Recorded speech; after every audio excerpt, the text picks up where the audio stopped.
Good morning, everyone, and thank you for joining us for today's press conference with Sacramento Kings General Manager, Monte McNair. We want to try and get through everybody's questions this morning, so if you could please ask one question each, that would be greatly appreciated. If you would like to ask a question, please use the raise hand feature at the bottom of your screen, and Rasan will unmute your mic.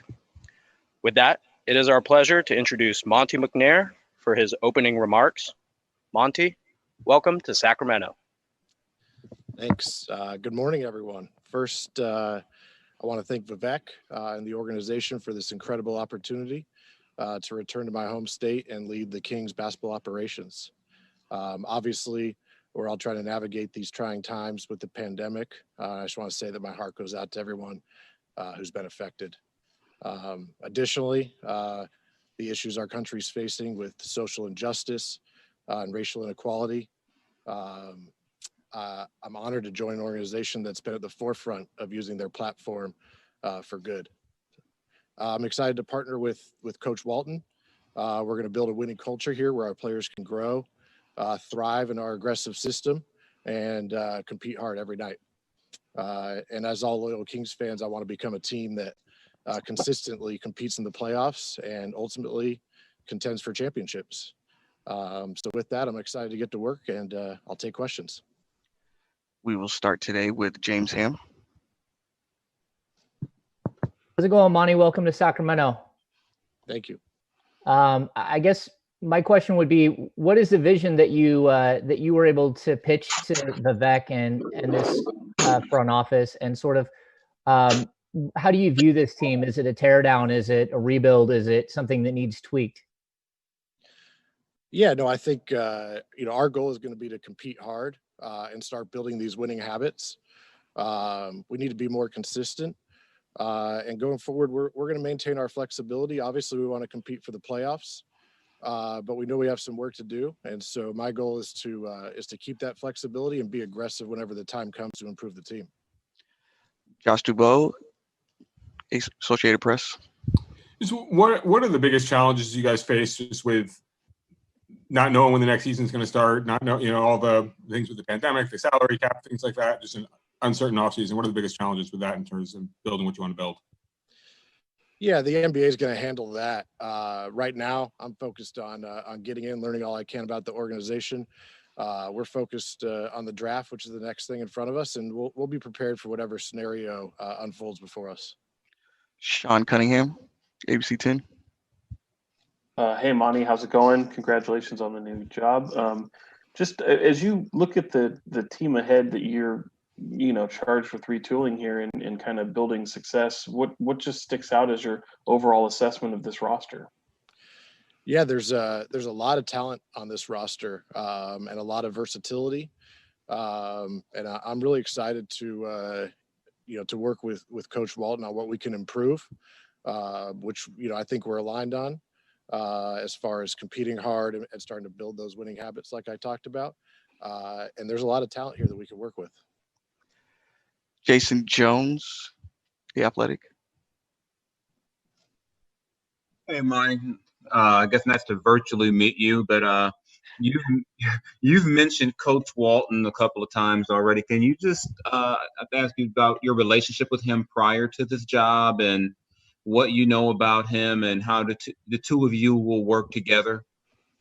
Yeah, we didn't have a prior relationship, but we had some mutual friends. And so as I've gotten to know him the last few days, we've had some good conversations. I've heard great things. And so far, I think we've had, a great rapport. Luke's going to be our coach next year. I'm really excited to work with him. And I think we're aligned on our vision, and we're going to start implementing it. Tony Harver, Sac Observer.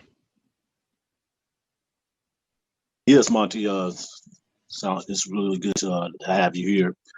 Well, basically, my question is 14 years and no playoffs for the Sacramento Kings. And a couple questions backwards. Mentioned the word challenge. Can you kind of like talk a little bit about, having that challenge and where you want to start at as far as getting this team in the right direction to at least see the playoff pictures? Because last couple of years been pretty interesting. No success there. But now you here, you've been to a place in Houston where winning was contagious, but it hasn't been here for quite some time for the Sacramento Kings. So where's your position on having that type of challenge coming into an organization, a franchise that has not seen the playoffs in 14 years? Yeah, no, I understand the frustrations of all the loyal Kings fans. I've already seen and heard about their passion, and I think we're aligned on that goal. I was fortunate enough to spend the last 13 years in an organization where we were able to build those winning habits, that culture, where year in and year out we expected to be in the playoffs and compete for championships. My goal's to recreate that here, and so we're going to be. Like I said, we're going to be flexible and just be ready whenever that opportunity arises to really improve the team and get us back into that consistent playoff hunt. Jason Anderson, Sacramento Bee. Hi, Monty. Congratulations and welcome to Sacramento. I don't know if you're going to be able to address this, but the question's bound to come up. De'Aaron's a big believer that Whataburger is better than In-N-Out. So, again, I don't expect you to answer that now necessarily, but down the road. When you look at this team, maybe De'Aaron specifically and some of the other guys, are there some unique abilities that you feel like you can build around and some things you're looking forward to working with? Yeah, I think De'Aaron and I had a good conversation. That did not come up. I think De'Aaron knows that he's wrong there. As a big California guy, In-N-Out is fantastic. But no, De'Aaron is an incredible young talent. And I've loved seeing what he's done and improved on over the years. And he's got a very bright future ahead of him. Matt George, KHTK. Monty, welcome to Sacramento. Kind of building off of Jason's question, but asking specifically about Marvin Bagley, former number 2 overall pick, has dealt with already a lot of bumps in the road in his young career with injuries. But can you speak on the excitement level of having an asset like that in your back pocket and getting able to see, hopefully with the rest of us, what he can do? Yeah, no, Marvin's an incredible young talent. Obviously, last year he dealt with some injuries, but that's a part of the game. And I know he's already working hard this offseason. And I'm really excited to work with Luke and see him develop. Okay, once again, we'll get to some follow-up questions, but remember, if you have a question, please use the raise your hand function. Go back to James Ham, excuse me. Hey, Monty, one of the keys to being successful in these jobs is knowing what you know and knowing what you don't know. What are you looking for in your number 2, the person that will support you in addition to Ken Catanella?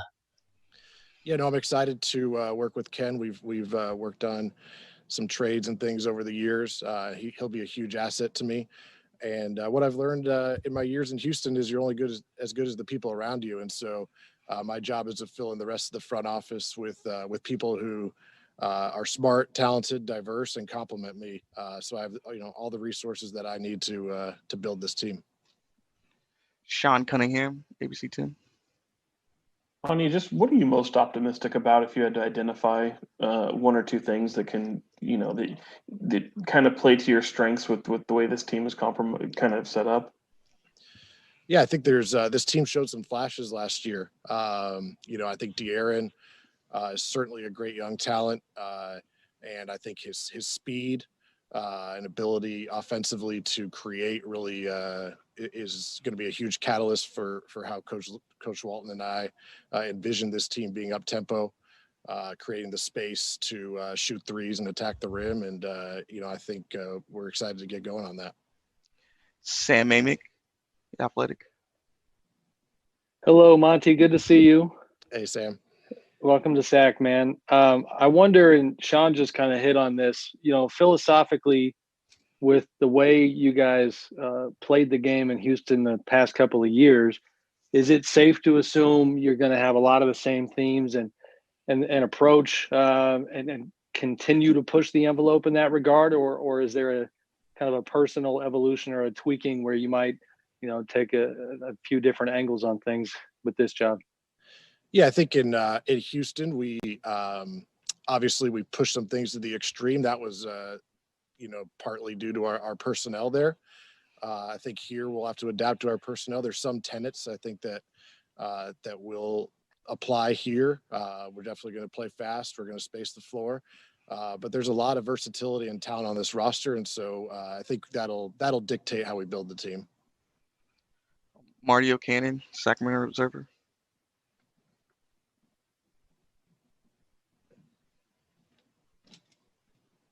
All right, Marty, I'm gonna have to come back to you. I'm back. Okay, yeah, go ahead. Sorry. Okay. As you know, Joe Dumas is the chief strategy officer for the Sacramento Kings, and as part of his duties, he lists basketball. So my question to you is, will you consult him on any trades or any move that you desire to make in building this Kings roster? Yeah, Joe's going to assist Vivek in all aspects of the organization, business, basketball. I was hired to be the head of basketball operations, and that's what I'm going to do. But Joe's been a great player on the court. He's been a general manager, and he'll be a great resource for me.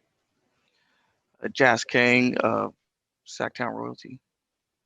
Hey, Monty, congrats on the new job. Just wanted to ask, when you look at the roster and kind of how the team did last year, and especially over the 8 games in Orlando, what is one area you really want to focus on to try and improve the team to try and get back into playoff contention?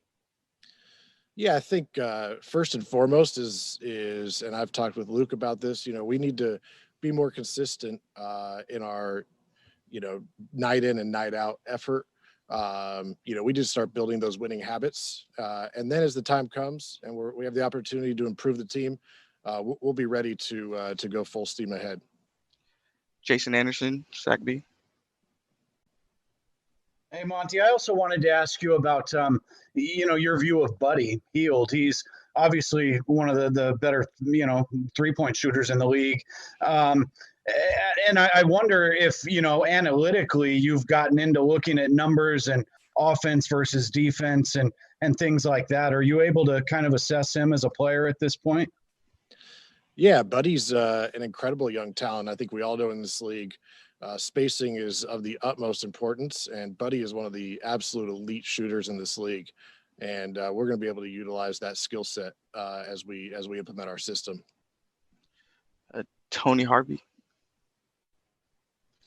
Yes, Monty. Well, I know there's a lot of things going on right now, and you try to get acclimated and get everybody on the front page with you right as of now. But the draft is approaching, I believe, in another 6 weeks, or another month or 6 weeks.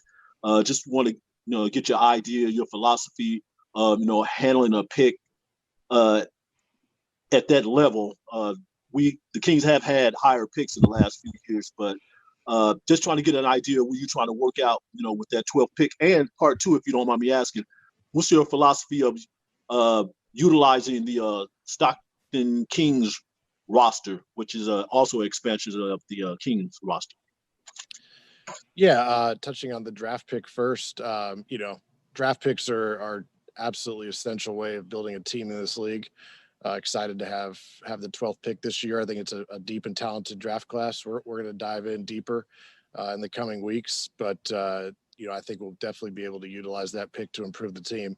And the G League is another way to both instill our culture, our habits, innovate, and develop players so that they're ready to eventually help the big club.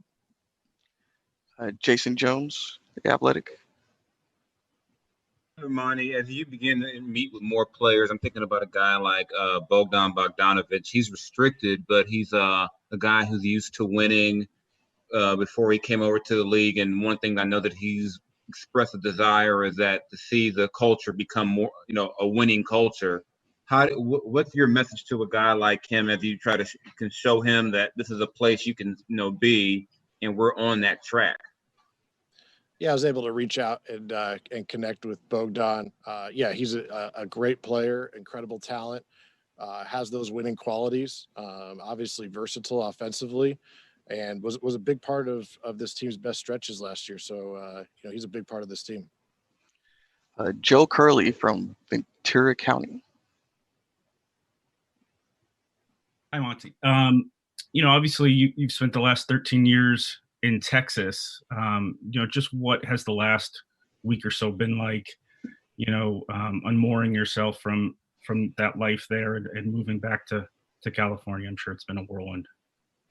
No, it's been a dream come true to both lead an organization like the Kings, but also return to my home state. But what I learned in Houston the last 13 years will be invaluable as I learn in this role and continue to build the team. Are there any other questions for Monty? Marshall Harris, CBS 13. Hey, Monty. Welcome to Sacramento. Thanks. Can you talk just a little bit about I'm curious about your philosophy. Everybody has a different one in terms of roster building. How do you get to the point where you have a championship contender? Some people want to build through the draft. Free agency plays a big part, but I know being in a smaller market such as Sacramento, attracting free agents hasn't always been the easiest thing. How do you approach that unique challenge of a smaller market team in terms of getting the pieces together that you need to contend for, first off, a playoff spot, but eventually, as you said in your opening statements, a championship contender?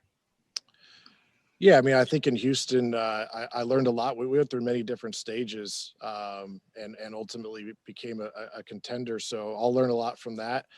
I think number one, we have to stay flexible and we can't pigeonhole ourselves. There's a lot of ways to improve the team. And what we need to do is be ready for whatever the opportunity and whenever it arises that we can capitalize. I would just take one or two more. James Ham.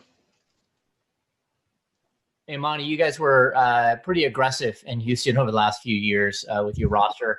Is that something that you bring in, or is your style going to be somewhat different and you're going to still have to figure out what your style is now that you're the top guy? Yeah, I think we want to be aggressive but disciplined, and like I said, flexible. Like we don't need to force anything. We just need to be ready. Whenever those opportunities arise, we'll have the discipline to be, aggressive to improve the team in that way. All right, last one, Sean Cunningham once again. Yeah, Monty, I guess it's kind of a two-part question. I guess when you look at just the way Houston's front office was, and obviously you weren't the top dog there, but coming over here, I guess how ready do you feel you are for this task ahead, and what do you need to be successful? Yeah, no, I've grown over the 13 years there and grew into a spot where I was involved in all aspects of our basketball operations. I've learned from Daryl Morey and others along the way. No, I'm very confident that I can do the same here. But I also know that you're only as good as the people around you. And so I need to surround myself with talented, diverse people and have all the resources at my disposal so that we can do this thing the right way.